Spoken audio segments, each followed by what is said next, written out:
আসসালামু আলাইকুম সবাইকে। আশা করি সবাই ভালো আছেন। নারায়ণগঞ্জের গডফাদার খ্যাত রাজনীতিবিদ শামীম ওসমান দেখুন কি বলে। নবীজি রাসূল পাক সাল্লাল্লাহু আলাইহি ওয়াসাল্লামের রওজা মুবারকে আছি রিয়াজুল জান্নাতে। সারা পৃথিবীর মুসলমানদের জন্য, মুসলিম মুমিনাতের জন্য দোয়া করেছি আল্লাহর কাছে নবীজির ওসিলায়, দোয়া করেছি বাংলাদেশের প্রত্যেকটা মানুষের জন্য, দোয়া করেছি আমার নারায়ণগঞ্জবাসীর জন্য। বাংলাদেশের টাকা মাইরা, বাংলাদেশের টাকা চুরি কইরা, হাজার হাজার কোটি টাকা বাংলাদেশ থেকে পাচার কইরা এই দেশটারে সর্বশান্ত কইরা নারায়ণগঞ্জবাসীরে অত্যাচারে জর্জরিত কইরা আজকে সে আল্লাহর ঘরে গেছে। সে বলতেছে আল্লাহর ঘরে গেছে, নারায়ণগঞ্জবাসীর জন্য দোয়া করছে, সমগ্র বাংলাদেশবাসীর জন্য দোয়া করছে, বিশ্বের মুসলিম জাহানের জন্য সে দোয়া করছে। আল্লাহ পাক জানে তার দোয়া কবুল করে। আপনারাই বলুন, এই ভদ্রলোকের দোয়া কি আল্লাহ পাক কবুল করবে? কবুল করা উচিত। হ্যাঁ, মানুষ দেখানো ইবাদত সে করতেছে, ভিডিও বানায় বানায় সে মানুষের কাছে প্রচার করতেছে যে সে আল্লাহর ঘরে গেছে, আল্লাহর ঘরে গিয়া সে সবার জন্য দোয়া করছে, দেশবাসীর জন্য দোয়া করছে, নারায়ণগঞ্জবাসীর জন্য দোয়া করছে।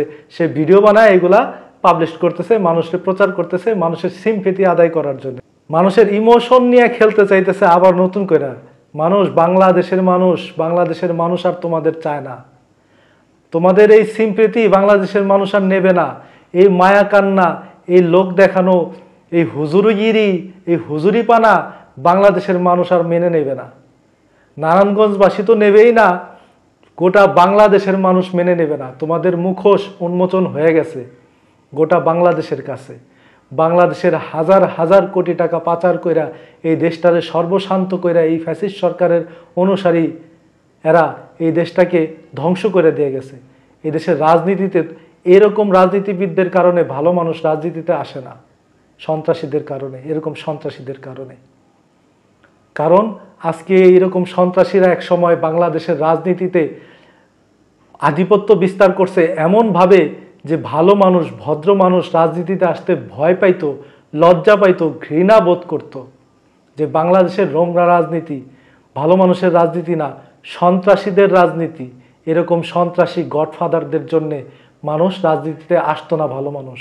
সেই পট পরিবর্তন হয়েছে, বাংলাদেশ নতুন করে স্বাধীন হয়েছে, বাংলাদেশ ছাত্র সমাজ, যুব সমাজ একতাবদ্ধ হয়েছে।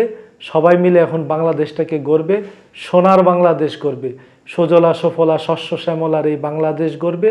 তো এই নতুন বাংলাদেশে, এই নতুন সোনার বাংলাদেশে এই মায়া কান্না, এই আবেগী ডায়লগ, এই মুসলিমি ডায়লগ দিয়া বাংলার মানুষের হৃদয় জয় করা যাবে না আমি মনে করি। আপনাদের কি মতামত কমেন্টে জানাবেন। আর ভালো থাকবেন সবাই। আসসালামু আলাইকুম।